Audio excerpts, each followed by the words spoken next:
Après sa journée de travail, Julie Le Bourgeois va récupérer son fils de 9 mois chez la nourrice. Mais depuis quelques jours, cette jeune maman est inquiète. Car avec d'autres mères allaitantes de la métropole rouennaise, elle a fait prélever son lait le 7 octobre dernier au CHU de Rouen, sous contrôle d'huissier. Après analyse par l'hôpital de Limoges, les résultats viennent de tomber. Des traces de toluène, xylène et éthylbenzène ont été relevées à des taux variables chez toutes les mamans. Le fait d'avoir des traces d'hydrocarbures, c'est ce que disent les résultats provisoires, hein. Il faut encore, à mon avis, que ça s'affine. Ça met en colère parce que ça me dit que j'ai peut-être donné des choses négatives à mon bébé. C'est surtout ça.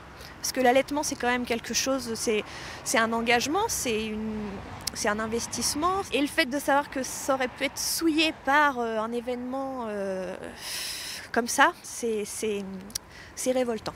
Avec Julie Le Bourgeois, elles sont 9 mamans volontaires âgées de 25 à 35 ans à avoir accepté le prélèvement de lait maternel et d'urine. Parmi elles, maître Salia Blalouz, avocate au barreau de Rouen.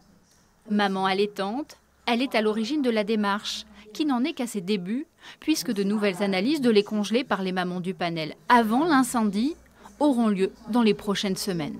On sait pertinemment que le lait maternel est un excellent indicateur de la pollution environnementale. On va pouvoir faire ces comparaisons, savoir ce qui relève finalement de la pollution environnementale normale, de ce qui relève d'une pollution exceptionnelle liée à un accident de ce type.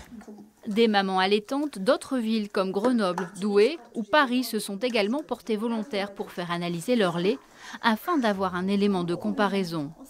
Une quarantaine de mères ou futures mères a d'ores et déjà prévu de porter plainte contre X pour mise en danger de la vie d'autrui.